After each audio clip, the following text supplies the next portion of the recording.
Remove गर्ने चाहिँ हेर्नुहोस् है। वाउ, हेर्नुभयो कमाल, 15 मिनटमै कमाल, कस्तो राम्रो रिजल्ट हजुरहरूकै सामु। हठात तपाईँहरू काहीँ जान आँट्दै हुनुहुन्छ होइन, जानु पर्यो, हाम्रो स्किनमा कुनै चमक छैन, त्यतिखेर हामीहरूले झटपट मतलब 5-10 मिनटमै हामीले के गर्ने, मैले आज त्यही विषय लिएर आएको छु, किनकि 5-6 मिनटमै हामीहरूले 5-10 मिनटमै हामीले झटपट गरेर हामीले ग्लो स्किन कसरी पाउन सक्छौँ घरभित्रै। जस्ट हामीलाई निस्किनु चाहिँ 1 घन्टा अगाडि बादमा, र तपाईँहरू अहिले सोच्दै हुनुहुन्छ के गरेर, त्यतिखेर हामीहरूले त्यो क्षेत्रमा के गर्नुपर्छ। हाम्रो पास छ कोकोनट ऑयल, हाम्रो घर घरमै हुन्छ, हमेसा हामीहरूको पास हुन्छ, र यो कोकोनट ऑयलले चाहिँ हामीहरूलाई झटपट हाम्रो अनुहारमा, हाम्रो चेहरामा ग्लेमर ल्याउन मद्दत गर्छ, ग्लो बढाउँछ, र हाम्रो चेहराको जो दाग स्पटहरू जति हुन्छ नि त्यसलाई रिमुभ गर्न मद्दत गर्छ। यसमा के मिसाउँदाखेरि चाहिँ हाम्रो यो काम बहुत जल्दी हुनेछ, र आज यो भिडियो मैले तपाईहरुमाथि शेयर गर्दैछु, तपाईहरुलाई शेयर गर्दैछु हजुरहरुलाई, र हजुरहरु यो भिडियोलाई अन्तसम्म हेर्नुहोस् र मजाले बुझ्नुहोस् कसरी युज गर्नुपर्छ, र मात्रै हजुरहरु पनि युज गर्नु होला। र म भिडियो सुरु गर्दैछु। भिडियो सुरु गर्ने अगाडि म आफ्नो परिचय दिदैछु। म हुँ सोनाज, र हजुरहरुले अहिलेसम्म मेरो च्यानललाई नेचुरल सोनाजलाई सब्स्क्राइब गर्नुभएको छैन भने सब्स्क्राइब गर्नुहोस्, र भिडियो अन्तसम्म हेरेर मन परेमा लाइक र शेयर अवश्य गर्नुहोस्। म सुरु गर्दैछु कोकोनटमा, कोकोनट ऑयलमा के मिसाउँदाखेरि चाहिँ हाम्रो सँगसँगै ग्लेमर आइहाल्छ, र त्यो फेसियल हामीले कसरी गर्नुपर्छ। र मैले लिएको छु कोकोनट ऑयल, म तपाईहरुलाई एउटा क्लीन बल छ, र यसमा 1 चम्मच जस्तो म पहिला कोकोनट ऑयल लिन्छु।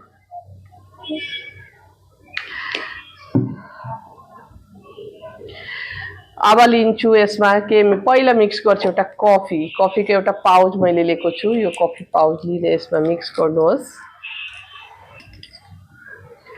कोकोनट ऑयल भयो, कफी भयो, र यसमा अब अलिकति हनी।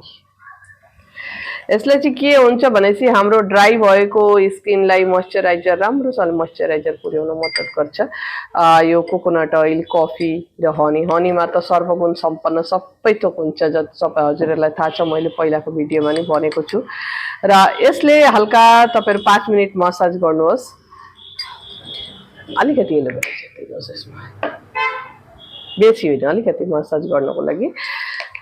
त्यो के हुन्छखेरि यो कफीमा अलिकति दाना दाना हुन्छ, यसले स्मुथ मजाले मसाज गर्न सक्नुहुन्छ। प्लस यसले स्क्रबको काम पनि गरिहाल्छ, र यसलाई बेसी रगडेर नगर्नु होला, स्क्रब प्लस मसाज दुईटै हुनेछ यसले। र मेरो अब कसरी गर्नुपर्छ म यो देखाउने छु। पहिला आफ्नो हेयर ठीक गर्नु होला, हेयरमा नलागोस्। अगर नहुनेको अगाडि गर्दै हुनुहुन्छ भने त निश्चिन्त हजुरहरू मजाले हेयरमा लाग्यो भने कुनै समस्या छैन। र पहिला के गर्नुपर्छ, फेस क्लिन गर्नुपर्छ। मेरो क्लिन फेस छ, मैले कुनै केही पनि क्रिम लगाएको छुइनँ अहिलेसम्म, र पनि म एक बार यो मसाज गर्ने अगाडि एक बार अलिकति पनि रिमुभ गर्छु। मेरो फेसमा चाहिँ अलिकति लिपस्टिक छ भइसक्यो। अब म यसलाई हेर्नुहोस्, यो जो छ यसले मसाज गर्नुपर्छ।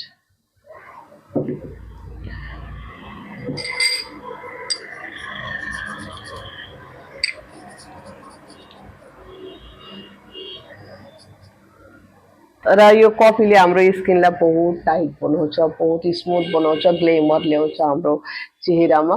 र यसले हल्का हातले मसाज गर्नुहोस्, किनकि रगड्नु हुँदैन यसलाई, कि यसले मसाज गर्दाखेरि कफीले यसले त हाम्रो स्क्रबको काम पनि गर्नेछ, र कहिले पनि कुनै पनि मसाज गर्दाखेरि तपाईहरु हल्का हातले नै मसाज गर्नु होला।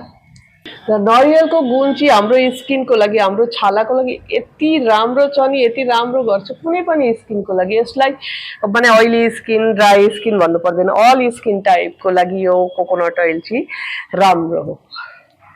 हाम्रो पिम्पल्सहरु दूर गर्न पनि मद्दत गर्छ कोकोनट ऑयलले। र जस्तो छ पहिलाको भिडियोहरुमा मैले मसाजको स्टेपहरु दिएको छु हजुरहरुलाई, हजुरहरु भिडियोहरु हेर्न सक्नुहुनेछ। यति मसाज भइसकेपछि के गर्नुपर्छ हामीहरुले, फेरि यसै माथि हजुरहरु पेक लगाउन सक्नुहुन्छ। हेर्नु नि कति राम्रो भइरहेको छ नि, कस्तो मजाको लाग्दैछ नि, हेर्नुहोस्।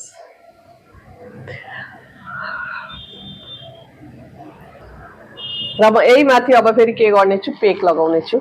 मेरो यो हजुरहरू 5 मिनट 10 मिनट समय दिएरै गर्नु होला, किनकि मैले अलिकति छोटो समयमै हजुरहरूलाई देखाउँदैछु र हजुरहरू चाहिँ अलिकति हातमा समय लिएरै यो पेक, समयभन्दा कति 10 मिनट जस्तो बेसी समय पनि मैले भनेको होइन। र यसैमा म के गर्छु, यही बटुकामै म अब अलिकति चामलको पिठो लिनेछु।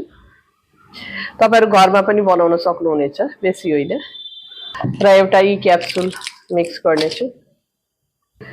यो ई क्याप्सुल चाहिँ के हुन्छ, हाम्रो ड्राई जो छ, ड्राई स्किनलाई बहुत राम्रो हेल्प गर्छ, बहुत मोइस्चर पुर्याउँछ।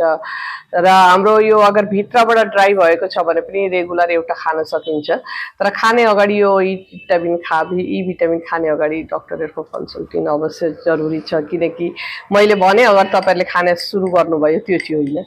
अब यो चामलको पिठामा अब फेरि म अलिकति कोकोनट ओइल मिक्स गर्नेछु र तपाईँहरू रोज वाटर दिन सक्नुहुन्छ अलिकति।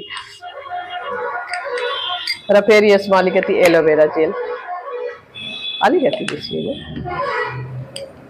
यो कफीमै गर्नाले गर्दाखेरि के भयो भने अलिकति ब्राउन कलर भयो, कोही बात छैन। र मेरो यो पेक पनि रेडी भइसक्यो। र यो चाहिँ मसाज मैले पुरो आँखा हुँदी पनि जो लगाएको छु, पुरो अल फेसमा मसाज गरेको छु। हजुरहरू पेक लगाउँदाखेरि चाहिँ आई एरिया छोडेर मात्रै पेक लगाउनु होला। बहुत झटपट तपाईँहरू 10 मिनट हातमा समय दिनुभयो भने नि यसको बहुत राम्रो रिजल्ट पाइहाल्नुहुन्छ। हामीहरूले घन्टौँ समय लिएर पार्लर छुट्नु पर्दैन। त्यतिखेर घरको काम गर्दै तपाईँहरू यो पेक लगाउनुहोस् र आफ्नो घरको काम मजाले गर्नुहोस्। यो कफीको कलर अलिकति हुनाले गर्दा जे बटुकामा मैले मसाज क्रिम बनाएँ त्यही बटुकामै पेक बनाउनाले गर्दाखेरि यसको कलर अलिकति ब्राउन भयो र यसले अझै राम्रो रिजल्ट दिन्छ, हेर्नु होला।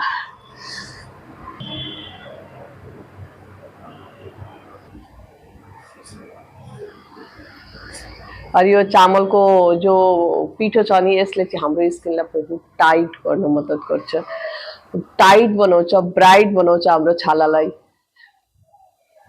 जो हाम्रो छालामा आउने गर्छ रिङ्कल्स, फाइन लाइन्सहरूलाई उसलाई पक्रेर राख्छ, उसलाई टाइट गर्न मद्दत गर्छ र रिङ्कल्सहरूलाई हल्का हल्का गरेर रिमुभ गर्छ, दाग स्पट्सहरू रिमुभ गर्छ। र यसलाई हजुरहरू सप्ताहमा एउटा रुटिन बनाउनुहोस्, सप्ताहमा 1 बार या 2 बार।